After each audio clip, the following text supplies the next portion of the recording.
Hello मेरे ITI के शेर बहादुरों। तो स्वागत आप सभी का आपके अपने YouTube channel ITI foundation classes में। गाइस, जैसा कि आप सभी को पता है, आईटीआई एग्जाम्स, आईटीआई रिजल्ट्स और आईटीआई जॉब से रिलेटेड सभी यूजफुल वीडियोस रेगुलर इस यूट्यूब चैनल के माध्यम से मैं आप सभी तक पहुंचाता रहता हूं।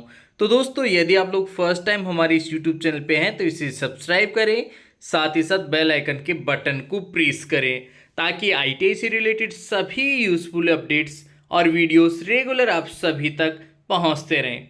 तो साथियों, स्टार्ट करते हैं आज का वीडियो। आज के इस वीडियो में गाइस मैं डिस्कस करूंगा इलेक्ट्रीशियन फर्स्ट ईयर वाले स्टूडेंट्स के लिए ट्रेड थ्योरी, इलेक्ट्रीशियन थ्योरी का ओरिजिनल सॉल्व्ड पेपर। जितने भी students first year electrician trade से बिलोंग करते हैं वो सभी इस वीडियो को कंप्लीट वॉच कीजिए, सभी क्वेश्चंस को समझिए ताकि आईटीआई मेन एग्जाम्स में आप लोगों को इसका बेनिफिट मिल सके। तो स्टूडेंट्स, स्टार्ट करते हैं आज का वीडियो। फर्स्ट क्वेश्चन है HPSV मतलब high pressure sodium vapour lamp. High pressure sodium vapour lamp में कौन सा उपकरण इग्निशन वोल्टेज।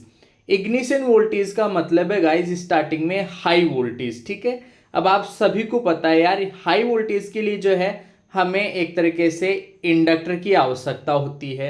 अब देखिए यार, आर्क ट्यूब कोई इंडक्टर है नहीं, ठीक है। उच्च दाब एल्यूमिनियम ऑक्साइड ये भी कोई हाई वोल्टेज उत्पन्न करने वाली युक्ति है नहीं, ठीक है। सोडियम वेपर ये थोड़ी कोई हाई वोल्टेज उत्पन्न करेगा। हाँ, रिसाव ट्रांसफॉर्मर, लीक ट्रांसफॉर्मर जो है वो जरूर उसके अंदर कुंडलन होती है, तो लीक ट्रांसफॉर्मर जो है वो हमें हाई वोल्टेज या इग्निशन वोल्टेज के रूप में जो है यहाँ पे प्रयोग होता है। तो राइट आंसर हो गया इसका ऑप्शन ए। बढ़ते हैं स्टूडेंट्स नेक्स्ट क्वेश्चन की ओर। यूजी केबल में फेज कंडक्टर की तुलना में न्यूट्रल कंडक्टर का आकार। देखो यार, यूजी का मतलब है अंडरग्राउंड केबल, यहाँ पे यूजी लिखा हुआ है बट यूजी यहाँ पे देखिए इंग्लिश में देखिए, यूजी का मतलब है अंडरग्राउंड केबल। अंडरग्राउंड केबल में जो न्यूट्रल कंडक्टर है उसका आकार फेज की तुलना में कितना होता है। गाइस देखो, अंडरग्राउंड केबल में आर, वाई और बी तीन तो फेज होते हैं। कौन कौन से होते हैं? आर, वाई, बी, ठीक है। और एक होता है न्यूट्रल। क्या होता है? न्यूट्रल। और न्यूट्रल की साइज जो है फेज की तुलना में हाफ रखी जाती है, आधी रखी जाती है, ठीक है। न्यूट्रल जो है इन तीनों फेज की तुलना में आधी साइज का होता है, हाफ साइज का। इसीलिए स्टूडेंट्स इसका राइट आंसर आ गया half size of phase conductor. Half size of phase conductor, phase चालक से आधा। राइट आंसर हो गया ऑप्शन डी। बढ़ते हैं स्टूडेंट्स नेक्स्ट क्वेश्चन की ओर। संधारिता की इकाई क्या है? संधारिता एक्चुअल में यहाँ पे धारिता को कह रहा है कैपेसिटेंस, ठीक है। कैपेसिटेंस या फिर जो धारिता होती है उसकी इकाई होती है फेरेड। क्या होती है? फेरेड। देखो यार, हेनरी जो है वो इंडक्टेंस की इकाई है। इंडक्टेंस या हम इसे कह सकते हैं प्रेरकत्व, ठीक है। महू जो है वो एक तरीके से आपका जो रेजिस्टेंस का उल्टा होता है कंडक्टेंस, ठीक है, उसकी इकाई होती है। और कूलाम जो है वो होती है चार्ज यानी कि आवेश की इकाई, ठीक है। तो यहाँ पे क्वेश्चन में हमें संधारिता यानी कैपेसिटेंस का मात्रक पूछा था और कैपेसिटेंस का मात्रक फेरेड होता है। आपको ये भी पता होना चाहिए कि फेरेड जो है एक बड़ा मात्रक है, इसीलिए इसके अन्य छोटे मात्रक जो है माइक्रोफेरेड या फिर नैनोफेरेड जो है या फिर पिकोफेरेड में जो है हम इसको यूज में ले सकते हैं, ठीक है। नैनोफेरेड या फिर माइक्रोफेरेड, पिकोफेरेड, ठीक है। तो फेरेड फिलहाल कैपेसिटेंस की इकाई होती है। जैसे चार्ज कुलाम जो है वो चार्ज की इकाई होती है, कुलाम। ऐसे माइक्रो कुलाम, नैनो कुलाम वो सूक्ष्म छोटे मात्रक के रूप में इस्तेमाल होता है। नेक्स्ट क्वेश्चन है what is the name of the safety sign. यार ये जो सेफ्टी साइन है ये तो आपको पता है सूचनात्मक है। कौन सा है स्टूडेंट्स? सूचनात्मक। जो वर्गाकार हो, जिनका आकार वर्गाकार हो वो सूचनात्मक है। यह हॉस्पिटल के लिए यूज में होता है एक तरीके से, और ये सूचनात्मक है। किस में है? सूचनात्मक। चेतावनी आपको पता है त्रिभुजाकार होते हैं, येलो पीली पृष्ठभूमि होती है। निषेधात्मक जो है वो गोलाकार होते हैं और क्रॉस साइन होता है। और आवश्यक जो होते हैं वो गोलाकार होते हैं, ठीक है, गोलाकार होते हैं, उसके अंदर जो भी चिन्ह होता है वो बना होता है। तो इस तरीके से चारों जो सुरक्षा चिन्ह है वो आप लोगों को पता होने चाहिए, ठीक है। इसका राइट आंसर हो गया सूचनात्मक, वर्गाकार है इसलिए सूचनात्मक राइट आंसर ऑप्शन डी। बढ़ते हैं स्टूडेंट्स नेक्स्ट क्वेश्चन की ओर। सिस्टम अर्थिंग कहाँ की जाती है? देखो यार, सिस्टम अर्थिंग हमें अगर हाईली प्रोटेक्शन, जहाँ पे बैकअप प्रोटेक्शन, उच्च स्तर का प्रोटेक्शन जो है अगर स्थापित करना हो तो वहाँ पे हमें सिस्टम अर्थिंग का यूज़ करते हैं। घरेलू वायरिंग में इसकी ज़रूरत होती है नहीं, इलेक्ट्रोप्लेटिंग में भी ज़रूरत नहीं होती, छोटी औद्योगिक स्थापना में भी ज़रूरत नहीं होती।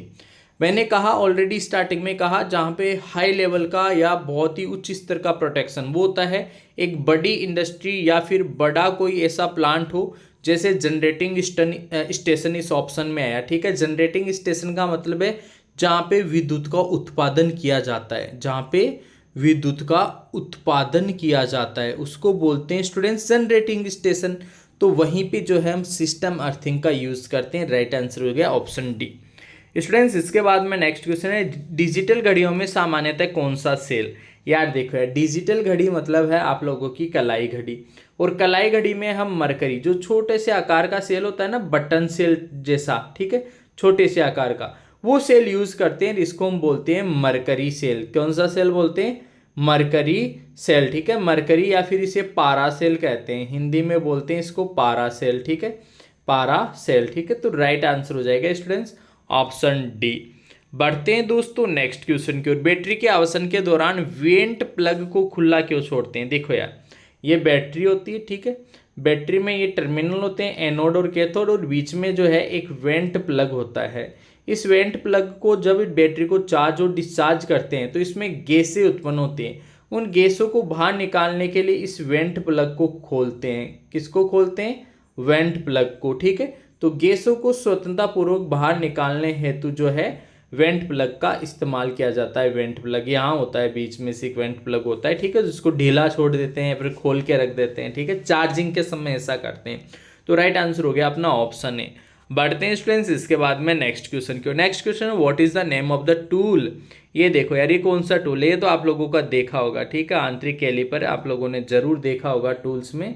यहाँ पे ज़्यादा बताने की ज़रूरत आई होप है नहीं। हाँ, जो पढ़े नहीं है, रेगुलर कभी गई नहीं है, वो यहाँ देख लो इसको, डायग्राम को।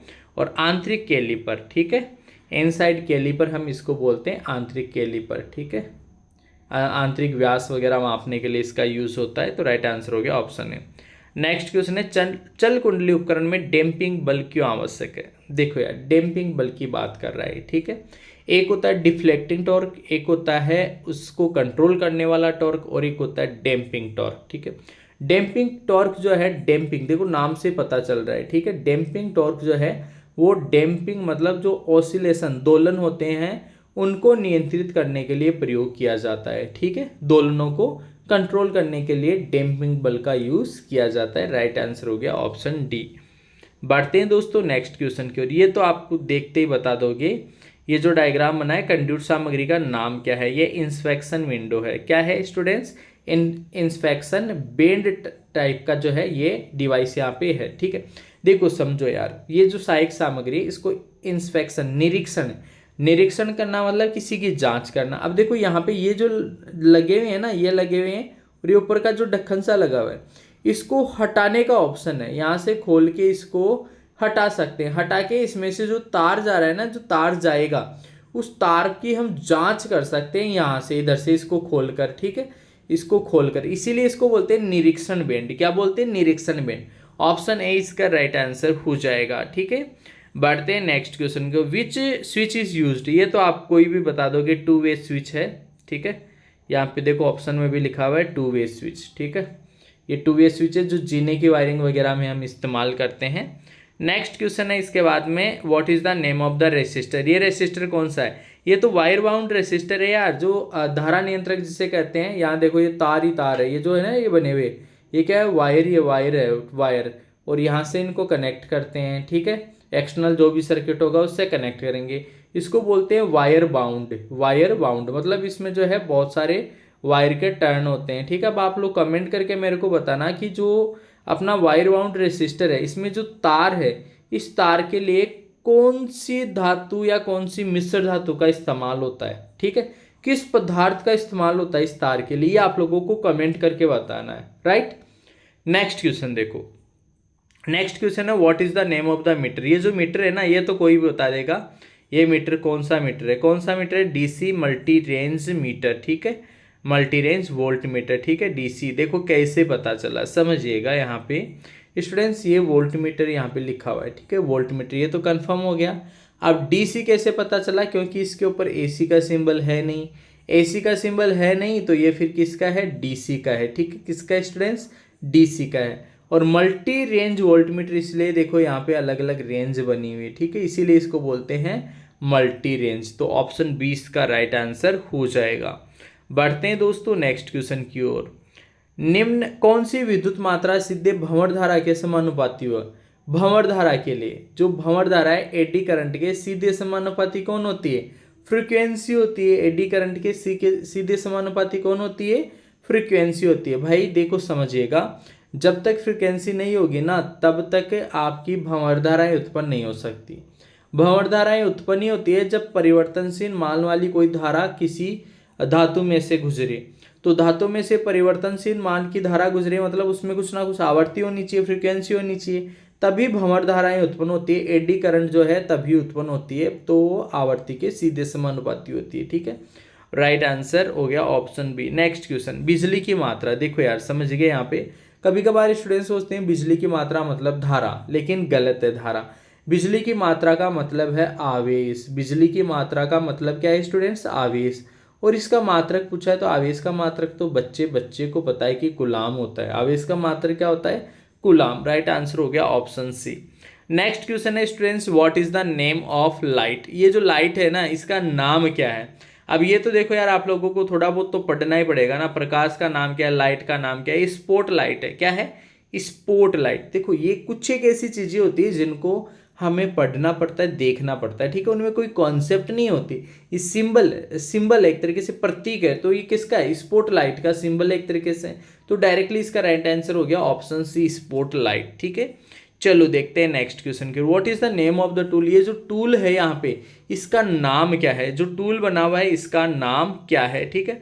Jenny caliper. देखो यार समझिएगा, अभी जो पहले आया था ना वो वर्नियर कैलिपर था, जिसमें दोनों टांग ऐसी हो वो वर्नियर कैलिपर कहलाता है। और एक टांग देखो ऐसी हो और दूसरी वाली ऐसी हो, दोनों टांगे अलग अलग हो, इसको बोलते हैं जेनी कैलिपर। क्या बोलते हैं कैंडिडेट्स, जेनी कैलिपर। स्टूडेंट्स क्या बोलेंगे, जेनी कैलिपर, ठीक है।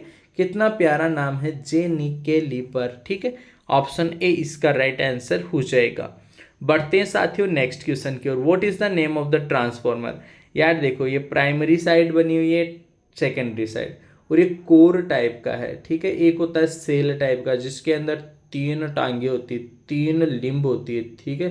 कितनी लिंब होती है, 3 लिंब होती है। थोड़ा सा ऐसे है ना, बीच वाली लिंब पे दोनों वाइंडिंग की जाती है, इसको बोलते हैं सेल टाइप। कौन सा, सेल टाइप। और ये जो है ना ये वाला जो बना हुआ है ये कोर टाइप है, ठीक है। तो कोर टाइप ऑप्शन देखते हैं कौन सा में लिखा हुआ है, ये रहा देखो ऑप्शन डी में लिखा हुआ है यहाँ पे कोर टाइप ट्रांसफॉर्मर। तो इसका राइट आंसर हो जाएगा core type transformer, option D, ठीक है। बहुत इजी क्वेश्चन है भाई। नेक्स्ट क्वेश्चन देखो, what is the name of the soldering method. ये जो सोल्डरिंग मेथड है इसका नाम क्या है, ये तो आपको ही बता दो, क्या टेम्परेचर कंट्रोल्ड सोल्डरिंग मेथड है ये, ठीक है। देखो एक्चुअल में इसमें क्या है कि ये वाला देखना है आपको, ये क्या है एक तरीके से टेम्परेचर कंट्रोल करने का यहाँ पे स्विच लगा हुआ है, ठीक है। इजीली इसको बोलते हैं टेम्परेचर कंट्रोल्ड सोल्डरिंग मेथड, ठीक है। राइट आंसर हो गया ऑप्शन डी। नेक्स्ट क्वेश्चन, एक शाखा खुली होने पर समांतर परिपथ पर क्या प्रभाव पड़ेगा। देखो यार समांतर परिपथ पर क्या प्रभाव पड़ेगा, उस शाखा में धारा नहीं बहेगी, बिल्कुल सही है। जैसे मान लो ये है, ठीक है, 2 शाखाएं हैं। अब यहाँ पे क्या हुआ कि ये जो शाखा है ना यहाँ से ओपन हो गई, ठीक है, ओपन हो गई। अब ओपन हो गई तो इसमें से क्या होगी, धारा नहीं बहेगी यार, ये तो खुली हो गई, ठीक है। खुली हो गई, खुली को मैं यहाँ पे ऐसे बना देता हूँ, ठीक है। जैसे एक धारा तो है और दूसरी जो लाइन थी वो खुली हो गई। अब इसमें से धारा थोड़ी बह पाएगी, इसमें से कोई धारा नहीं बह पाएगी, 0 धारा बहेगी। तो उस शाखा में धारा नहीं बहेगी, ऑप्शन बी इसका राइट आंसर हो जाएगा। मौजूदा अर्थ संयोजन में अर्थ प्रतिरोध मूल्य को कम करने का कौन सा तरीका है? देखो समझिएगा, मौजूदा अर्थ संयोजन में, मौजूदा अर्थ संयोजन मतलब जो मौजूदा अर्थिंग है, एग्जिस्टिंग अर्थिंग जो है, उसमें अर्थ प्रतिरोध मूल्य को कम करने का मतलब जो अर्थिंग रेजिस्टेंस है ना, अर्थिंग की रखी है, ठीक है, अपन ने अर्थिंग कर रखी है, अर्थिंग के प्रतिरोध को और हमें कम करना है तो क्या करेंगे, अर्थपीठ हमेशा गीला स्थिति में रहना चाहिए। आपको पता है समय समय पे उसमें पानी डालते रहना चाहिए, तो गीली अवस्था में रहना चाहिए, तब जाके उसका जो अर्थ प्रतिरोध मूल्य है वो क्या हो जाएगा, कम हो जाएगा, कम हो जाएगा। अर्थ प्रतिरोध मूल्य जो है मतलब अर्थिंग का जो प्रतिरोध है वो कम हो जाएगा। कब होगा, जब उसको अर्थपीठ को हम हमेशा गीली स्थिति में रखेंगे। राइट आंसर हो गया option D. Next question number 22 है, ये तो स्टेयरकेस जीने की वायरिंग है। देखो ये क्वेश्चन देखो रिपीट हुआ भाई, अभी पहले भी क्वेश्चन आया था, देखो एक ही पेपर में 2 बार क्वेश्चन आ गया। इतना इजी भी कोई पेपर बनता है क्या भाई? ठीक है, तो ऑप्शन ए इसका राइट आंसर हो गया। नेक्स्ट क्वेश्चन देखो, वायरिंग की ट्री सिस्टम किस स्थान पर सबसे उपयुक्त है? हाँ, ये क्वेश्चन पिछली बार काफ़ी बार आया था। ट्री सिस्टम प्रणाली जो है वो कहाँ उपयुक्त है? बहुमंजिला भवनों में। ठीक है, कौन सी मंजिलों में? बहुमंजिला में। ट्री प्रणाली जो है वायरिंग की वो मल्टी स्टोरीड बिल्डिंग में काफ़ी ज़्यादा उपयुक्त है। नेक्स्ट क्वेश्चन देखो, विद्युत की मात्रा का सूत्र। देखो यार फिर से देखो वही आया है, विद्युत की मात्रा का अभी जो है मात्रक पूछा था, अब बोल रहा है सूत्र।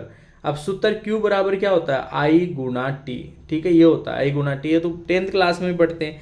I का मतलब क्या है? धारा। I का मतलब क्या है? धारा। गुणा टी का मतलब क्या है? समय।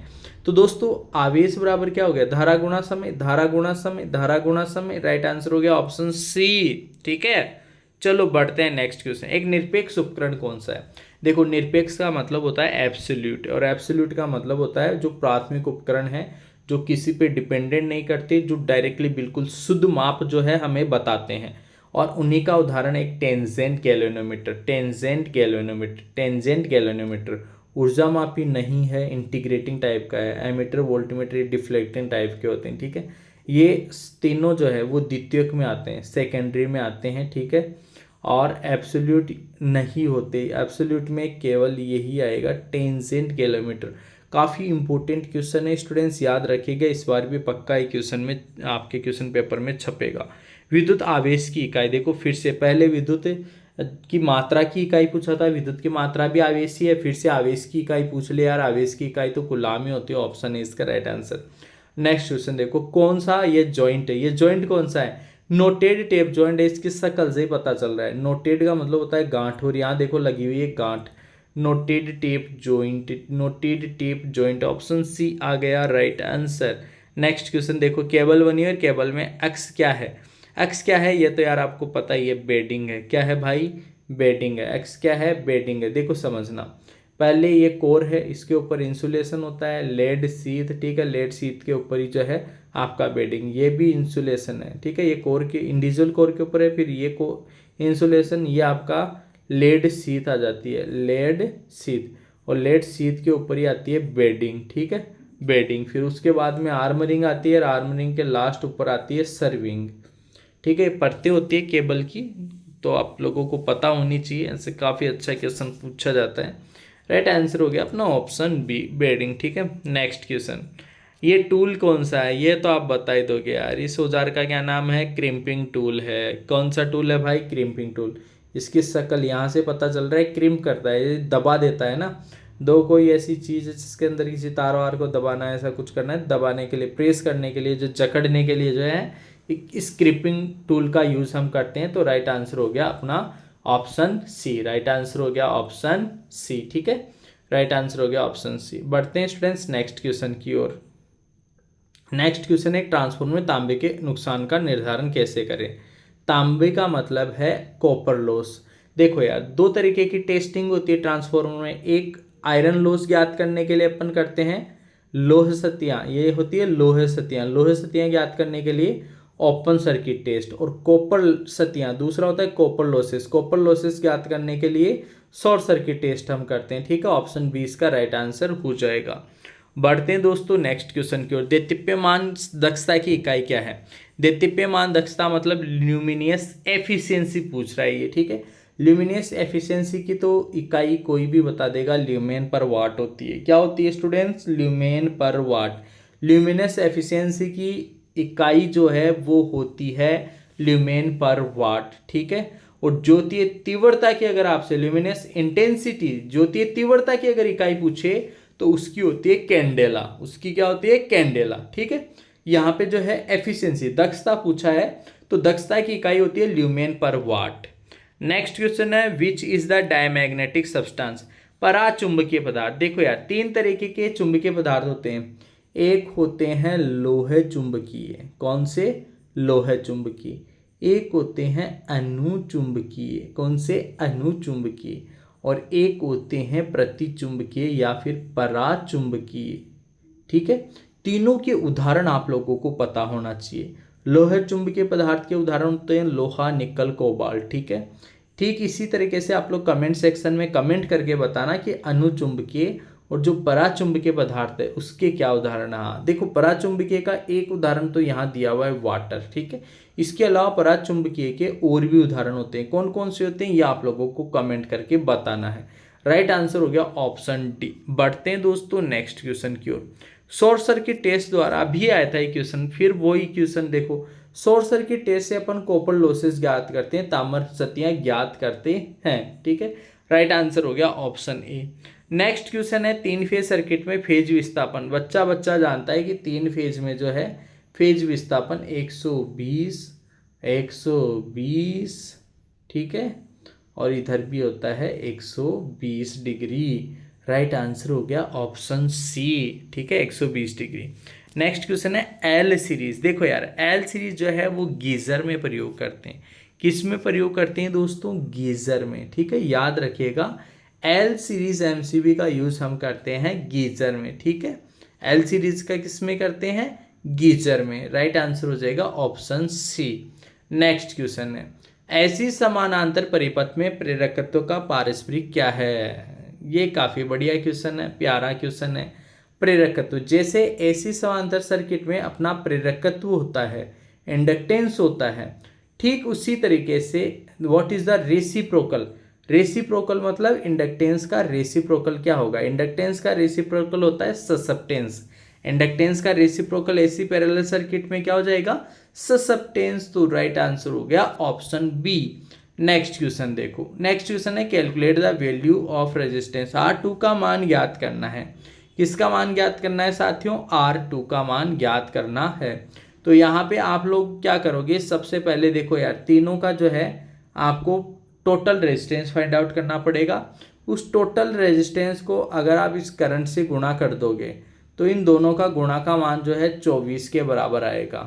और 24 के बराबर जैसे आप फिर उसके बाद में सिंप्लीफाई करोगे तो आर की वैल्यू जो है वो 6 ओम आ जाएगी। आर की वैल्यू कितनी आ जाएगी? 6 ओम। R2 की, यहाँ पे R2 की पूछ रहा है वो, तो इसकी वैल्यू आ जाएगी आपके पास में डी, ऑप्शन डी 6 ओम, ठीक है।